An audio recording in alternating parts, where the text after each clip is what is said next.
A man who's in the bull ring of honor for the Houston Texans. This weekend, he's calling the Houston Texans versus the Indianapolis Colts. Feels like there's going to be some biased journalism taking place. Joining us now, ladies and gentlemen, future first ballot Hall of Famer, CBS broadcaster, J.J. Watt. Yeah. Wow. We just talked about it. Nope. Tarp it off. Come on. I'm not going to do it. Pop that thing. Pop that top, big dog. I'm not going to do it. I got the ears thing, the whole Come thing. on. Yeah, I got it in a bad spot. I can't do it, especially with That's fine. Especially with him. So it's a predetermined thing on game day every week because you got to get the ears off. You got to get the wires off. No, it's wired underneath.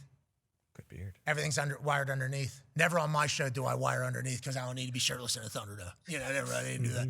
Everything in game day is wired underneath, though. Hey, you look pretty good, dude. You look super jacked. Where are you? Just kind of hanging out at the house? My son wanted to go to the beach this morning. I said, I got the show at 10. He said, I want to go to the beach. And he just started screaming. So we went to the beach. I tried to do the show from the beach. And Foxy said, this ain't going to work, pal. You got no reception. I said, that makes sense. So I ran back to the casa. And there's better Wi-Fi here, but I am now sufficiently out of breath. And also very away from your kid. Is your kid okay on the beach or what? I hope so. Who knows? Not me. Go on, Koa. Go on, boy. Go on. Jage, thanks for making this happen. Happy Thanksgiving. Happy beach day to you and your boy. Traps look good, bro. You look really good. You're kind of glistening right now, too, kind of glowing from the run. You should feel good about where you're at. Beard looks phenomenal as well. Really, all things going good for you right now in your face and upper shoulder area. Thanks. Yeah, I realize there's no bye weeks in broadcasting. That was a slight shock. So no bye weeks, 18 road games in a row. Had to find a way to hit a beach somewhere in there, and this is it. Hey, smart. Good for the family, good for the mind. Let's talk about what you have this weekend now. You better enjoy that beach now, brother, because it's going to be hostile in the lighthouse for the Houston Texans. What is your film study saying about what the environment's about to be like in Lucas Oil Stadium, officially known as the Lighthouse, Mr. J.J. Watt? You know I love myself some Lucas Oil. I'm looking forward to this game. It's a massive, massive, massive matchup in the AFC South. And I also have the Colts-Jaguars next weekend. So you're getting me back-to-back here. Very excited. Obviously, I've had a couple Colts games already this year. Know a lot about them. Looking forward to seeing them. And number one offense versus number one defense. This is going to be immovable force versus unstoppable force versus immovable object. There we go. I got it. We'll get there. Keep it rolling. Really looking forward to this game. My biggest question for you, are the fireplaces going to be on the screens pregame? When does that start? What fireplaces are you talking about? Why are you bringing up fireplaces? No, it's a loud house. It's not a fireplace. We're not sitting with a book. I loved it. That's one of my favorite parts of going to Indy was the fireplaces on the scoreboards pregame. I just want to know if it's going to be there or not. Do you feel that way yourself, or is that a Houston Texans thing? You guys like the fireplace? I don't even know if anybody else ever knows about it. I know about it. I loved it. It was always nice and festive. I'm just curious, is it only like Christmas week or is it November, December? Listen, we'll do it for you because we would like you to feel welcomed and we would like you to feel comfortable at the Loud House, okay? Because we understand that you have night terrors about what that stadium was like for you whenever you were in your playing days. And we understand that you can't even prepare this Houston Texans team for how loud that place is about to be this weekend. So we would love to put that up there to make you feel comfortable up there in the booth if that makes you feel better. Will you be in attendance? The Loud House? I mean, I have no clue. You have an unbelievable schedule. You fly everywhere. You're also a great family man. You have 16 different jobs, number one being father and husband. I just don't know. I don't want to put you on the spot and be like, or I guess I actually put you exactly on the spot and was like, are you going to be in the stadium? Yes, I will be. And guess what? There might be a surprise appearance by a little person, a tiny younger person that has never been to a game either. Yeah, there's a chance. There's a chance that this is a first. You're pulling out all the stops. This is a big game. We need to win. Yeah, we can't have a two-game slide, and we cannot be losing to the Houston Texans right now. We played the Texans twice and the Jaguars twice, as you know, down the stretch here, and everybody's within a game. So, I mean, we had a great start. We're winning the Super Bowl. Have to do. The boys understand that, though. Daniel Jones If he was to participate in practice, it would have been limited. It's a walkthrough.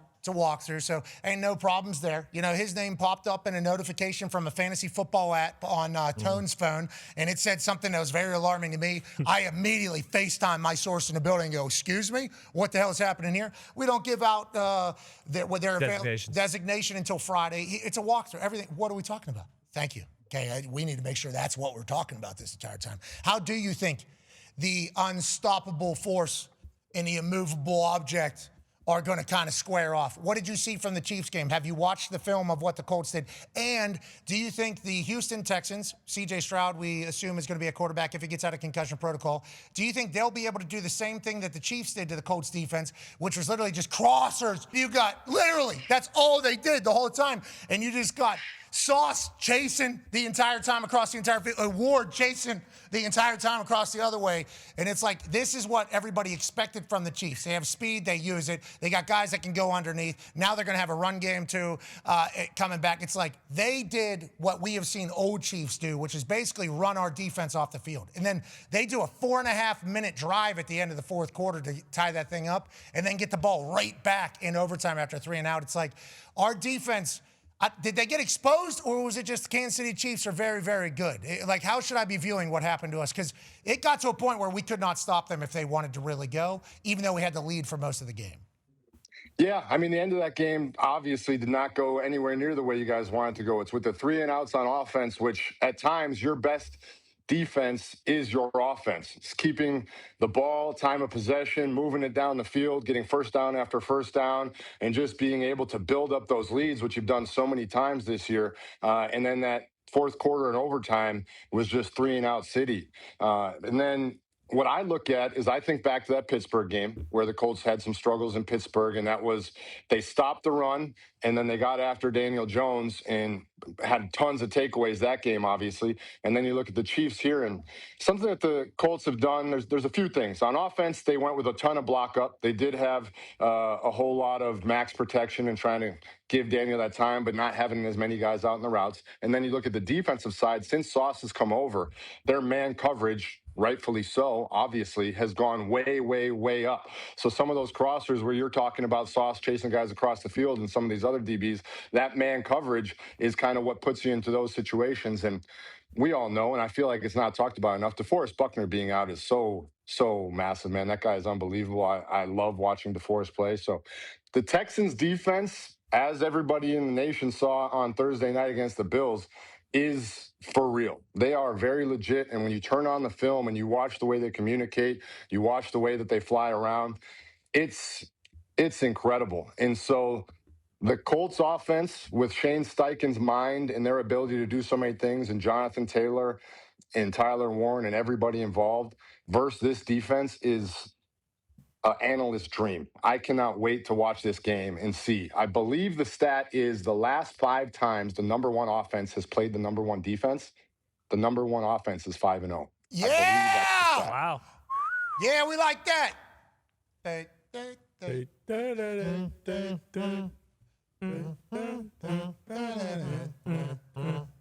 used to it, is what you're saying. We'll see. Houston's held 8 teams under 20 points this season, most in the NFL.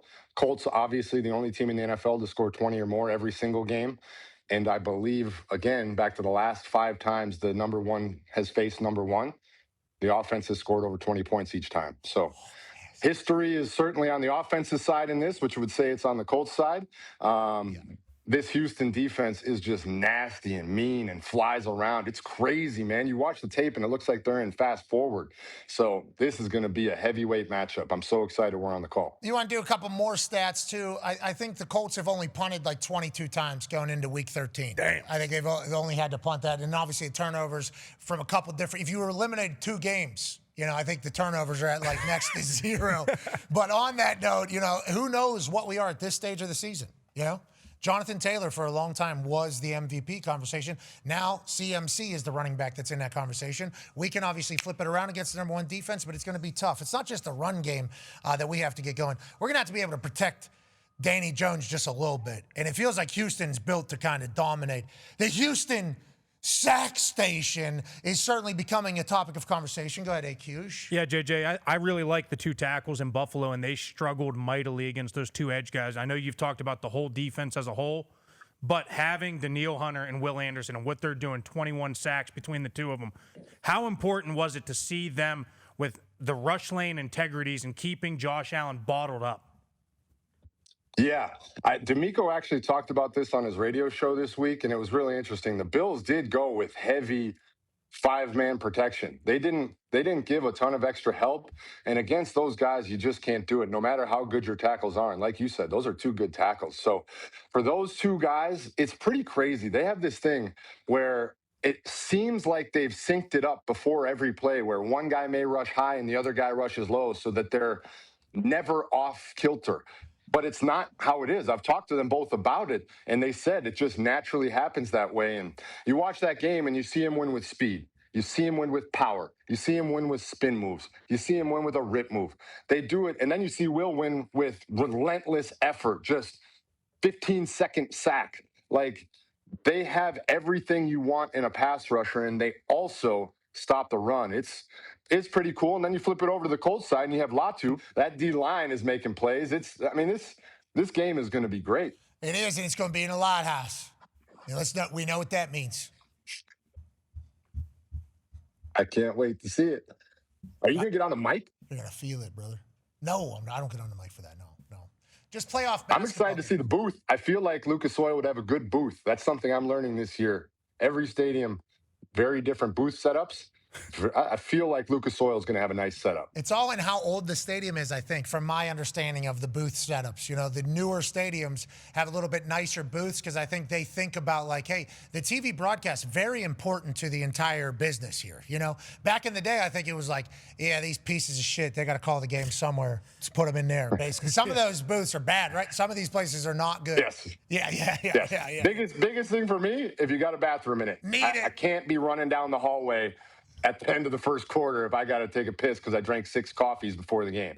Just think about what media was at that point, though. Whenever those stadiums were being built, it was like, we have to deal with media, as opposed to, hey, our entire business is basically media now. So those, I think the Cowboys, whenever they built their stadium, they asked Troy to come in and help build it. And there's double layer. There's an apartment. I think there's a bathroom in there. There's a spot for, and then some of the older stadiums, it's like you walk in there and you actually can't see down the end of the thing, and it's like, this is a multi-billion-dollar business right now, and this is how we are broad. We can't even see the end zone on this side. It's like, food, massive also. Food, Atlanta, mini beef Wellingtons in the booth. I'm sorry, you toss a mini beef Wellington, you might get a favorable discussion on the first play of the game. Hey, I'm sorry. I'll tell you that I don't like to think that I'm just spineless and can be won over by small gestures, like that. But every time we go to game day, we go to some school, somebody that is like, hey, I'm from the equipment room, just brings a box of stuff. I'm like, wow, this place is really nice. I love this place. It's really cool, man. And then I'll go to a restaurant, sir, we would love for you. Pick against them? Okay, yeah. And then all these people are doing this thing. It's like, I don't know. And then I have to sell myself. If I'm picking against the home team with how these people treat me, it is not. I get treated so kindly by all these people. It is it's uncomfortable, to be honest. It's I'm just going to lock myself in my room here so I don't have to see anybody because it's almost uncomfortable how nice everybody's going to be. But I have to see, they're really going to have to lose that game in my eyes for me to pick against them. But there's some places that have an SID or something that I don't like. It's yep, we're picking against this place every time. Every time we come here, I am letting these people know that I do not like them. Hey, and I'll get a message from the coach. Coach will be like, you don't like our team? What's the deal? It's no. Actually, this piece of shit right here. Don't like them. Don't like them at all. Hate them. And also, who won the game? Thank you. Let's keep it moving. But I am trying to get it right, Jage. But it's hard whenever these people are so kind. I couldn't even imagine for you, JJ Watt. I'm obviously joking about the beef Wellington before anybody writes an article. No, you're not. Obviously, it's a joke. He is not joking about that. He is not joking about that. And also, you're absolutely right though. It's pretty wild the difference in whether it's SIDs at that level or whether it's just communications directors or people within the stadium. Like, there is certainly, it's like with facilities in the NFL, where you got to the NFL and you assumed everything is going to be the best of the best and unbelievable, and it's not always the same. It's really been a fascinating journey through this whole year, and I really love this job. I thought I was not going to love this. I thought I would not like it. But man, it is so much fun calling these games every week, especially when they turn out like they did last week. You got the Bears Steelers coming down to the end. We had the Jags Texans, where it was the fourth quarter comeback. Like, this is awesome. Yeah, and you're doing a great job. I want to let you know that. And I think you, as an owner of another team, couple other teams, seeing how other operations go from the back end, which is what you're getting a chance to do. Great learning piece, especially for you as a person, as a entrepreneur mindset.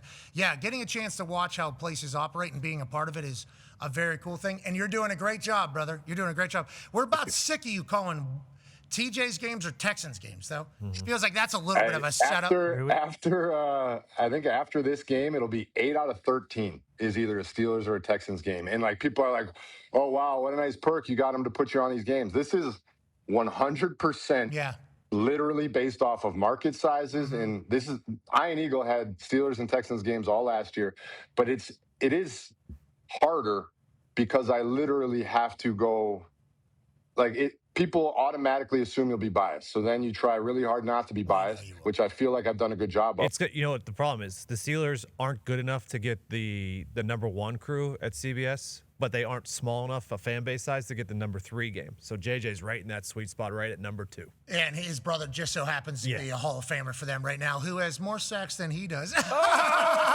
Let's talk about that. Oh! What a bum. What do you do now? Say, hey, Derek, tell me how many sacks you got.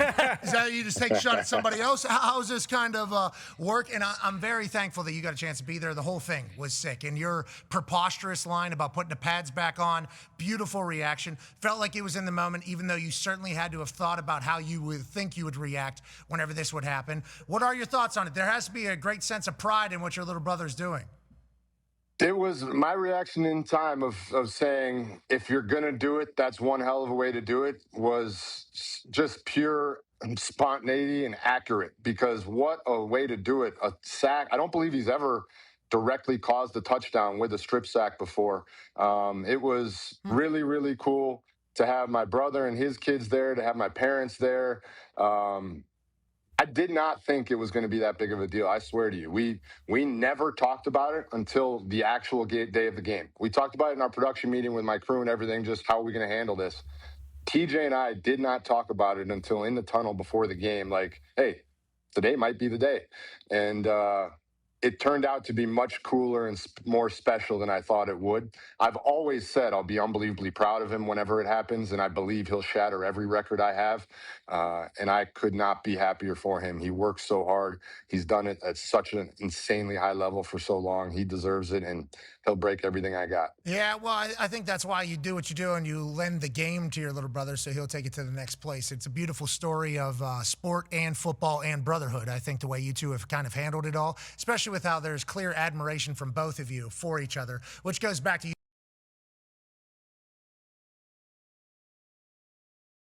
That is hilarious to kind of take place. What did you say before the game whenever you said, hey, this could be the day? Do you guys ever find you feel like such a hard family, right? Don't they feel like such a hard family? Oh, yeah. Was there ever a moment of like, hey, this is really cool that the entire NFL that we kind of grew up watching and idolizing players is kind of looking at what two doofuses from the same family who just so happen to be stronger and work harder than ever. Like, did you have that moment before the game? Have you ever had that moment? I can tell you exactly. It's funny that you bring that up. So I met him in the tunnel before the game just to say, hey, because I don't get to see him really on these trips. And I meet him in the tunnel, and we were talking about random stuff, not about that. And the last thing I said as I was walking away, I gave him a hug. I said, I love you. And then I literally looked back and was like, hey, today could be the day. And he goes, could be. And we separated. Now, after the game, obviously everything happens, and you get photos sent to your phone from the team photographer. Every player gets them sent to their phones. And there was one photo of us pregame in the tunnel talking to each other. And he texted me and he goes, this is pretty crazy, huh? And it wasn't a photo of the sack. It wasn't a photo of any of our players on the field. And I just texted him back, and I was like, think about how wild that is. We're two brothers in the bowels of an NFL stadium. You're about to go out there and break something that I did at a very high level. And we used to play in the backyard in Pewaukee, me, you, and Derek, down the punt inside the 1 yard line and pretending that we were on the high school football team.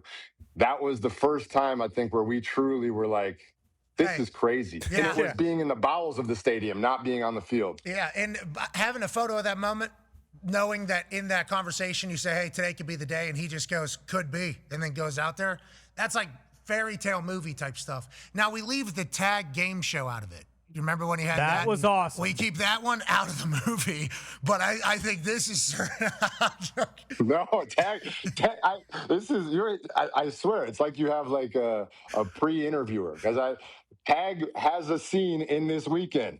So at the hotel the night before the game, I have to go to the hotel and interview Mike Tomlin, Aaron Rodgers, Mason Rudolph.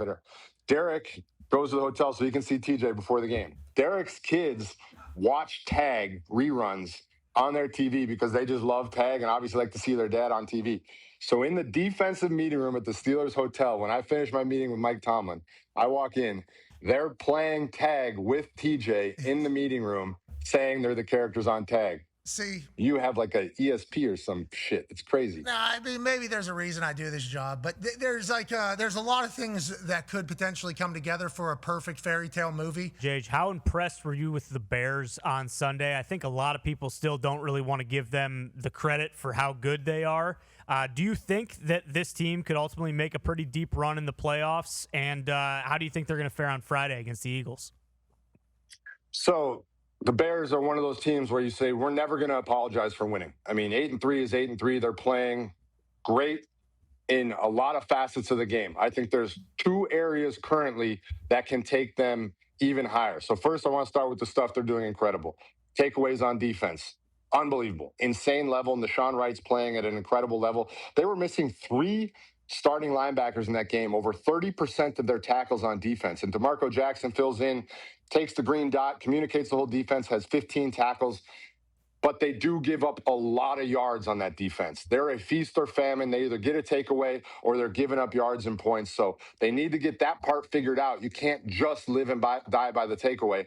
And then on offense, Ben Johnson, extremely impressive. In our meetings with him this year, we've had 2 games, 2 meetings. He has been not only unbelievably knowledgeable, clearly a schematic genius, but also really personable, clearly has a great pulse on his team, knows how to motivate them, knows how to be funny. Like, he really is a good head coach in the making, you can tell. And then Caleb is playing well to minimize a lot of the risks. He's making some great throws. The one area that will take him to that next level is there were a good chunk of throws in that game that he would like to have back. Ben Johnson's great at scheming up these primary receivers, and a few times in that game, Caleb wasn't able to hit him. Now, obviously, you have 3 touchdowns, 0 interceptions. He had plenty of great plays, but there are some out there that he's going to go look at and be like, I can be even better. And if he gets on that page with Ben Johnson's offense, the Bears do have a chance to be scary. Just natural dumb eye of mine, and I was third-string quarterback in the NFL, thank you so much, and had the greatest QBR in the history of Turkey Bowls in the NFL. Just natural eye looking at Caleb, feels like there's a lot of movement with ball. Feels like as his career goes, I assume during the offseason to get more accurate, that thing will get tightened up, and all of a sudden he'll just become a pinpoint accurate passer because his arm talent is outrageous. He throws like 25-yard lasers. So he's strong enough that he'll be able to tighten that up a little bit, but I think he'll be able to get that thing into laser lock, which, once again, happens to most quarterbacks. Like, not everybody's coming in as a rookie and has pinpoint accuracy. Normally there's some other trait that they're great at. Go ahead, Jage. And this game was really interesting because coming into it, Caleb had the longest time to throw in the NFL. He held the ball for like 3.38 seconds on average every game this year. Didn't have a single game where his average was under 3 seconds. This game against the Steelers, 2.68 seconds average time to throw. Wonderful. So that means there were guys open for him to hit. And the Steelers, this zone defense, and it's been talked about a lot this week, but there were just quick throws, and when Caleb throws on time in rhythm, he can put it on them. In the Steelers, it's kind of been a theme of this year. The ball has gotten out unbelievably quickly against them all year long. They have to find a way to buy that pass rush up front a little bit more time. Okay, so let's also continue to add with stats and Caleb Williams. I think what I saw out of this game a couple different times, there's one right there. Play action, turning his back completely to the defense, turning around, not even a thought and letting it fire, which means pre-snap, he knew what the hell he was supposed to do with the ball after he snapped it. So I think he's starting to understand defenses, but I think he's also starting to trust the system of like, hey, I'm allowed to turn my back completely to the defense and turn around and fire it. Here's Caleb Williams on play action, some stats from Hembo. In 2024, they did it 18% of the time, 56% under center, 10.4% sack rate, 28.4 QBR. In 2025, they're doing it 30% of the time, 86% of the time it's under center, obviously getting more comfortable with the exchange. 4.1% sack rate, he's getting it out on time as soon as he turns around, and 77 out of 100 QBR. So it's like play action was Jared Goff's weapon up in Detroit. All the other shit was just ready to go. Caleb's such like a creative player. Would he be able to buy into the robotic stuff, and would he be able to trust turning around completely to the defense, knowing that your brother is on the other team? It's like it feels like he's buying into all of it, Jage. Do you get that sense as well? Yes, I agree. I think the one play, obviously the TJ strip sack in the end zone, like you got to find a way to get rid of that football. Now, I know his arm was pinned and all of that, but you just can't take that in that situation. But yes, this offense, and with his ability, because there are times where Ben Johnson has the primary receiver schemed up and they don't get the coverage they thought they were going to get. So now he looks at 1, 2, 3, they're not there, and he goes Superman mode, and he is incredible at Superman mode. So finding the balance of when to go into Superman mode and when to stay within the parameters of the offense is key. Like Caleb gets me out of some fires sometimes because of what he's able to do. So the better they get at finding that simpatico balance, the better that they will be. And they have a chance to be real scary. And if you give them a full offseason to really get under each other's hood and see how they can make this thing hum as best as possible, it could be special. The Bears might be the problem in the North for some the time, you know, going forward. There's a chance that's the case. Let's stay. They believe in themselves too. Like, I mean, they get in some of these games and like, You look at the score, you look at the situation, and the phrase that they've used, this isn't me, is same old Bears. And they said, we're not going to be the same old Bears. And very, very clearly, they are not the same old Bears. They believe in themselves. You know what they are? They're the brand new Bears. Feels like the NFC North's got a lot of brand new teams. Now, there's one old-ass team taking on a potential brand new team to kick off Thanksgiving. Go ahead, Con Man. Yeah, Jay, it's brand new Lions taking on the Packers at home tomorrow. First game to kick off the Thanksgiving slate. What do you expect out of that type of game? And do you have a good read on Green Bay or Detroit? A lot of people are saying, hey, Detroit, Ragnow, long in the tooth. But Foxy gave a nice little stat. They're still, second in the league in scoring. And then for Green Bay, everyone kind of expected the offense to kick into gear at some point, and we just haven't really seen it yet. But their defense with Michael Parsons is flying around. What do you expect to see tomorrow out of these two teams? First of all, I've seen a lot of buzz about it, but I haven't looked in depth. Is this game a half hour later than it normally is? Yes. We don't like it. We've been loud. Just know that we have been loud. It's scariest. I just want to say, before we sign off, I am very thankful for you guys. I have a lot of fun doing this every week. Your fans are awesome. I really enjoy interacting with them. This is an opportunity every single week for me to come on here and just talk some ball and shoot the shit with the boys. I thoroughly enjoy it. I'm very thankful for all of you. I'm very thankful for everybody who gives me the opportunity to have a job in sports. Greatest job in the world. I'm unbelievably thankful. Be a friend, tell a friend something nice might change your life. Wow. 30 seconds we got. I don't know what I'm supposed to do here. Thank you, Jage, for the compliment. Jage. I didn't know how much time was left. I did not know how much time thank you was left. for I knew that. I was getting kicked off. That was very kind I of just you. had to say it. Also, we found the photo, I believe, that you guys were referring to. So cool that in that moment you acknowledged that history was about to be made. Thank you so much for joining us every week. We're thankful for you, Jage. Thank you for everything you've done for us and for ball. You're the man. Be a friend, tell a friend something nice that might change their life.